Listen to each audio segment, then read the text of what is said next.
नमस्कार मेरे प्रिय दोस्तों, स्वागत है सभी का टाइम्स ड्राइव के एक और वीडियो में। बात करने वाला हूं मैं आपसे इस वीडियो में ओला के नए S1 एयर इलेक्ट्रिक स्कूटर के बारे में।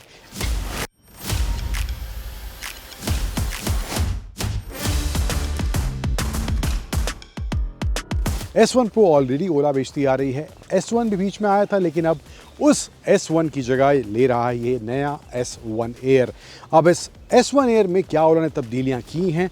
बैटरी पैक बदला है, मोटर बदली है थोड़ा बहुत डिज़ाइन में बदलाव करा गया है, फीचर भी थोड़े बहुत चेंज करे गए हैं, and also in terms of dimensions, in terms of weight क्या तब्दीलियां हुई हैं इस ओला के S1 एयर में, बात करने वाला हूं मैं उन सभी के बारे में आपसे इस वीडियो में।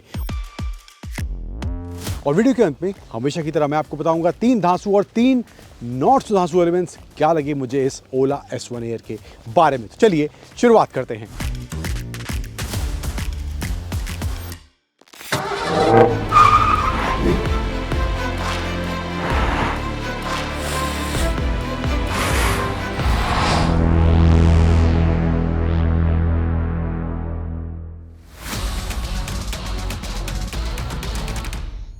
शुरुआत पहले कर लेते हैं इसके थोड़े बहुत डिज़ाइन वाले एस्पेक्ट से, कहाँ बदलाव देखने को मिल रहा है। तो ओवरऑल अगर आप डिज़ाइन देखेंगे दूर से तो कोई आपको चेंज डिज़ाइन में इसके देखने को नहीं मिलने वाला है। फ्रंट में जो है LED हेडलैम्प्स पहले की तरह है, फ्रंट जो डिज़ाइन है वो भी सेम है, इंडिकेटर्स की पोजीशनिंग भी सेम है।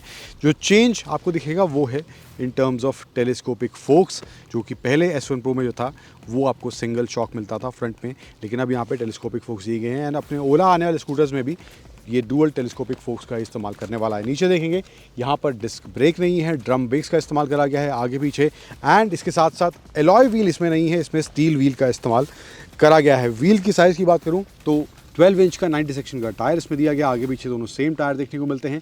तो मोटा मोटा ये बदलाव यहाँ पे थोड़ा बहुत आपको इसके फ्रंट में देखने को मिल जाएगा।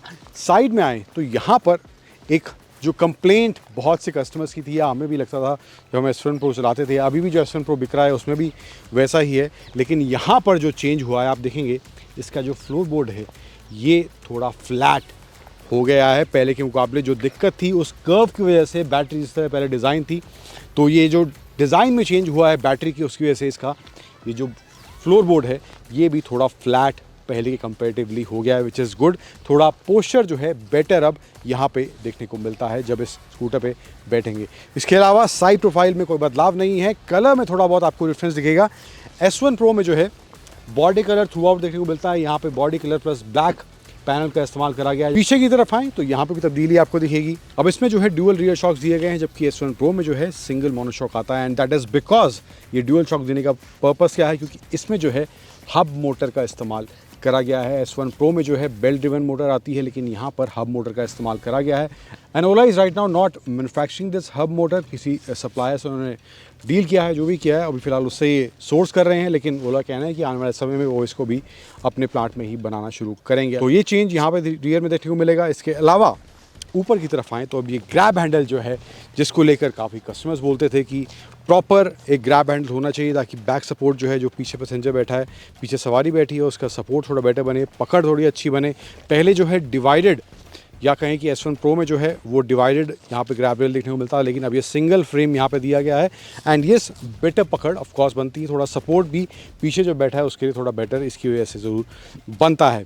यहाँ पर भी एक और चेंज देखने को मिला है मुझे, जो कि इसके चार्जिंग पोर्ट के इस फ्लैप में है। यहाँ पे अगर आपको याद हो, आपने ओला के स्कूटर देखे हैं तो पहले यहाँ पे एक रबड़ कैप आया करता था, लेकिन अब उस रबड़ कैप को हटा के ये स्पॉन्ज सा मटेरियल यहाँ चिपका दिया गया है।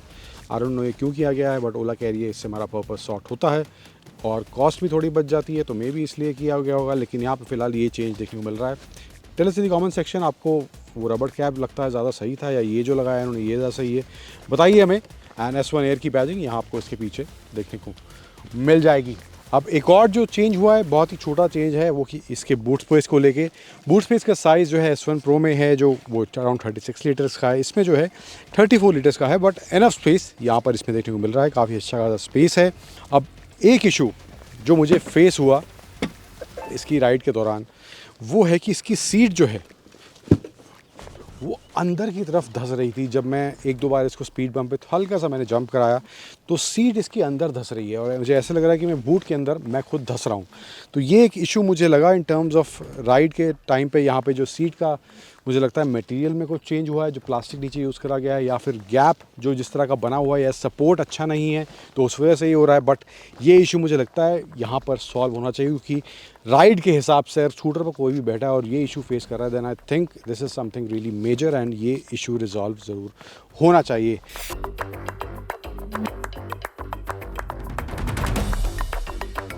स्क्रीन की बात करूँ तो सब कुछ पहले जैसा है, एक आध फीचर इसमें कम करा गया है।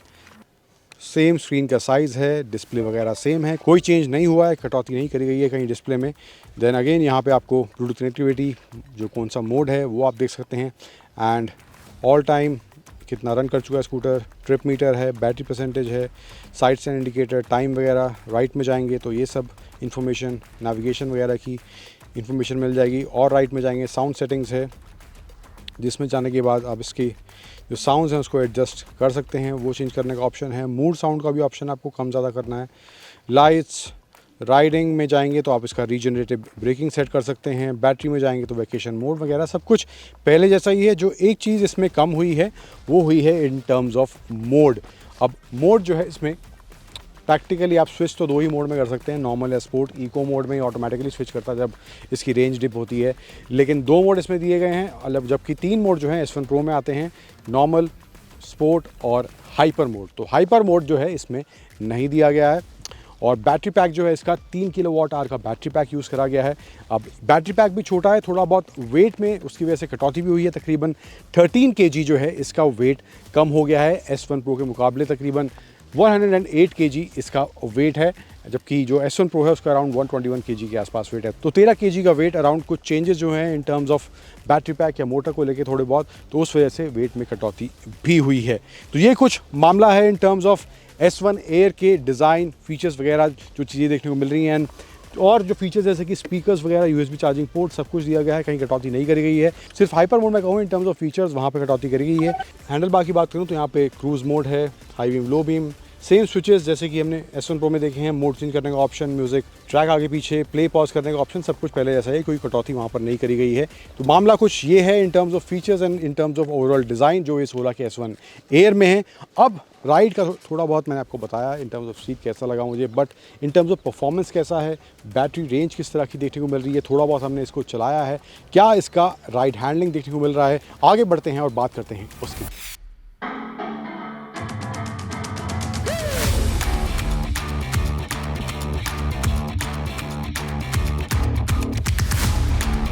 अब बात करते हैं इस ओला के नए S1 Air की राइड क्वालिटी, परफॉर्मेंस के बारे में, किस तरह का देखने को मिला। इस छोटी सी तकरीबन 20 से 25 किलोमीटर के आसपास मैंने इसको ओला के प्लांट के आसपास ही चलाया, तो थोड़ा बहुत शॉर्ट एक एक्सपीरियंस मैं कह सकता हूँ जो अभी फिलहाल हमें इस S1 Air का देखने को मिला है। तो ओवरऑल जो बैटरी पैक, जैसे कि मैंने बताया, 3 किलोवाट आवर का बैटरी पैक इसमें दिया गया है। हालांकि ओला ने जब पहली बार स्कूटर की अनाउंसमेंट की थी उस टाइम पे 3 वेरिएंट की अनाउंसमेंट करी थी, लेकिन अभी फिलहाल एक ही वेरिएंट इसमें देखने को मिला है इस ओला के S1 Air के अंदर। एंड पीक पावर जो मोटर की है वो 4.5 किलोवाट की है और मैक्स टॉर्क जनरेट करता है ये 150 न्यूटन मीटर्स का। 0 to 40 टच करता है ये S1 Air 3.3 सेकंड्स में और 0 to 60 5.7 सेकंड्स में, और टॉप स्पीड है इसकी 90 किलोमीटर पर आवर की। अब ओवरऑल परफॉर्मेंस के हिसाब से मैं कहूँ स्पोर्ट्स मोड में येस ऑफ कोर्स इसका अच्छा खासा परफॉर्मेंस है, फन वाला फैक्टर देखने को मिलता है, लेकिन एक जो वाव वाला फैक्टर जो ओला के S1 Pro में इन टर्म्स ऑफ हाइपर मोड में मिलता है वो इसमें मिसिंग है। एंड ओला का कहना है कि ये स्कूटर उस तरह की परफॉर्मेंस को ध्यान में रखकर तैयार नहीं करा गया है, एंड दैट्स वाई इसमें वो हाइपर मोड भी नहीं दिया गया है। एंड ऑल्सो जो रेंज का फैक्टर है 125 किलोमीटर का क्लेम रेंज ओला बता रही है इसका देखने को मिलने वाला है। एंड इसके साथ साथ जो ट्रू रेंज ओला इसकी क्लेम कर रही है, इको मोड में कर रही है 125 किलोमीटर, नॉर्मल मोड में कर रही है 100 किलोमीटर और स्पोर्ट्स मोड में कर रही है 87 किलोमीटर की।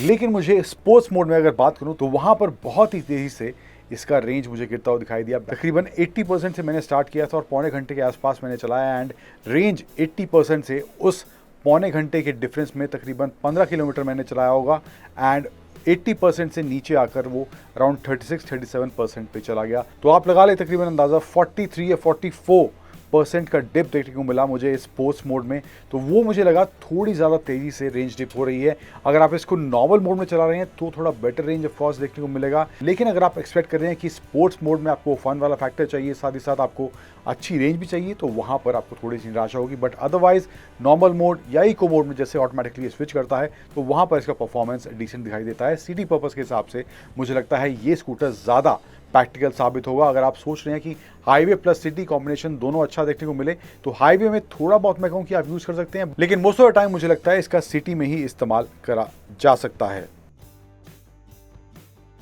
अर्गोनॉमिकली भी थोड़ा बेटर हुआ है स्कूटर, नीचे का जो फुटबोर्ड है वो थोड़ा फ्लैट हुआ है, बैटरी का डिज़ाइन अलग है, फ्रेम नया है, तो वो स्लाइट इंप्रूवमेंट भी राइड और हैंडलिंग में थोड़ा सा महसूस होता है, स्पेशली वो फुटबोर्ड की वजह से।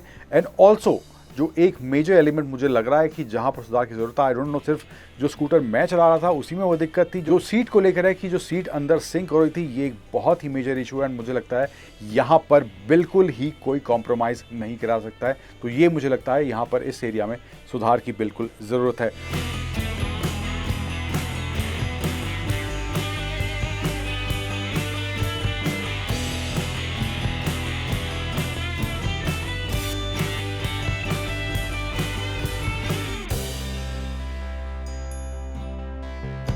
अब बात करते हैं 3 धांसू और 3 नॉट धांसू एलिमेंट्स क्या लगे मुझे इस ओला के S1 एयर के बारे में। तो पहले बात करते हैं 3 नॉट धांसू एलिमेंट्स की। इसमें से पहला है एंड वो काफ़ी मेजर है, यहाँ आप देख रहे हैं मेरा हाथ में इसकी सीट के नीचे घुस जा रहा है। सो ये गैप है एक तो यहाँ पे, एंड एक जैसे कि पहले मैंने आपको बताया ये सीट राइड के दौरान अंदर धंस रही है, ऐसे लग रहा है कि मैं बूट के अंदर घुसे जा रहा हूँ। तो ये मुझे एक बहुत मेजर इशू यहाँ पे लगा है, and that is the first not सुधांशु एलिमेंट। दैन दूसरा नॉट सुधांशु एलिमेंट जो मुझे लगा है, ये जो रबड़ कैप यहाँ पे था, मुझे लगता है that was something really required यहाँ पे इसके जो चार्जिंग स्लॉट है इसको कवर करके रखने के लिए। एंड आई डोंट नो कि ये बारिश या तेज़ होगी या पानी वाले माहौल में जब एक ज़्यादा देर रहता है तो ये जो इसका स्पंज है जो ये दिया गया अब यहाँ पे, ये कितना इसको प्रोटेक्ट कर पाएगा। I really doubt that, but ये चीज़ जो मुझे लगता है यहाँ पे जो थी पहले सही थी, आई डोंट नो ये क्यों करा गया है। दैन तीसरा और फाइनल नॉट सुधांशु एलिमेंट जो मुझे लगा है वो लगा है इन terms of range. Ola claim कर रही है जो कि ट्रू रेंज है इसकी नॉर्मल मोड में 100 किलोमीटर का ट्रू रेंज क्लेम कर रही है, 125 किलोमीटर का ओवरऑल रेंज क्लेम कर रही है। मैंने इसको थ्रू आउट यहाँ पे थोड़ा बहुत ही जो एरिया हमारे लिए डिफ़ाइन करा गया था यहाँ पे पौना घंटा के आसपास चलाया, और मैंने थोड़ा सा शुरू में 10 मिनट इसको नॉर्मल मोड में चलाया, लेकिन उसके अलावा मैंने स्पोर्ट्स मोड में थ्रू आउट इसको चलाया। 80% पे मैंने स्टार्ट करा था, लेकिन रेंज काफ़ी जल्दी डिप होती हुई मुझे दिखाई दी। तो अगर आप इस S1 एयर को सोच रहे हैं कि आप थोड़ा लंबे, अगर आपका कम्यूट है डेली उसके हिसाब से आप लेना चाहते हैं, या फिर आप चाहते हैं थोड़ा फ़न के साथ साथ आपको इसमें थोड़ा रेंज भी बेटर मिल जाए, तो फ़न आपको थोड़ा कॉम्प्रोमाइज़ करना पड़ेगा। अगर आपको ज़्यादा रेंज चाहिए, आपको इसको नॉर्मल या फिर इको मोड में जैसे कि ये स्विच होता है उस हिसाब से आपको इसको ड्राइव करना पड़ेगा। एंड सिटी के हिसाब से मुझे लगता है ज़्यादा ये प्रैक्टिकल स्कूटर बैठता है, थोड़ा बहुत हाईवे चलेगा, but most of the time अगर आप सिटी में यूज़ कर रहे हैं देन उसके हिसाब से रेंज डिसेंट है। बट अदरवाइज़ वहाँ पे उस fun factor plus extra range में थोड़ा सा कॉम्प्रोमाइज़ आपको इसमें करना पड़ेगा। अब बात करते हैं 3 धांसू एलिमेंट्स मुझे क्या लगे हैं। तो पहला है इसका डिज़ाइन में हालांकि कोई बदलाव नहीं हुआ है। तो पहले भी डिज़ाइन मुझे इसका काफ़ी अच्छा, यूनिक, थोड़ा सा फ्यूचरिस्टिक लगता था compare to other scooters, and design अभी भी मुझे इसका काफ़ी अच्छा देखने में लग रहा है। तो वो चीज़ इसकी अभी मुझे सॉर्टेड देखने को मिलती है। दैन दूसरा धांसू एलिमेंट जो मुझे इसके बारे में लगा है वो है इसका स्पोर्ट्स मोड में एक्सेलरेशन। हाइपर मोड कट कर दिया गया है, नहीं दिया गया है, लेकिन एक्सेलरेशन जो है 90 की टॉप स्पीड टच करता है स्पोर्ट्स मोड में, एंड एक्सेलरेशन काफ़ी अच्छा वहाँ पर भी देखने को मिल रहा है। तो वो फन वाला फैक्टर थोड़ा सा आपको उस स्पोर्ट्स मोड में ओला के S1 एयर में ज़रूर मिलता है। दैन तीसरा और फाइनल धांसू एलिमेंट है वो है इसकी जो स्क्रीन है, यहाँ पर कोई कटौती नहीं करी गई है, सब कुछ पहले जैसा है। प्राइस तकरीबन 20,000 कम आपको इसका पड़ने वाला है S1 Pro के मुकाबले, बट ओवरऑल जो फीचर्स हैं स्क्रीन में, जो जिस तरह का लेआउट, जिस तरह की स्क्रीन S1 Pro में इस्तेमाल करी गई है, वहाँ पर कोई कटौती नहीं है, एंड वो पूरा हिसाब किताब अभी भी आपको इसमें देखने को मिलेगा। And that is really good कि ओला ने ये सब चीज़ें इस प्राइस पॉइंट पे भी देने की कोशिश करी है।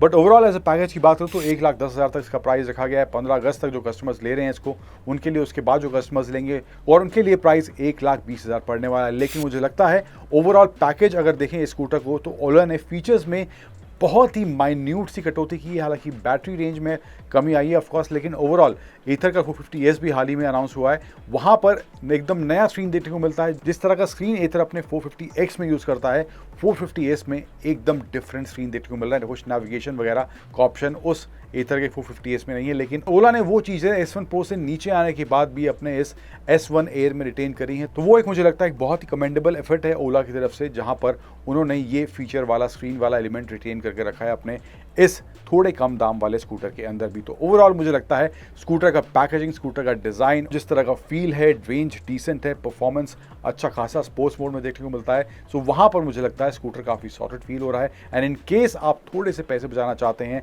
और थोड़ा सा रेंज से कॉम्प्रोमाइज़ कर सकते हैं, तो वहाँ पर मुझे लगता है ओला का ये S1 Air आपके लिए एक बेहतर पैकेज ज़रूर बन सकता है।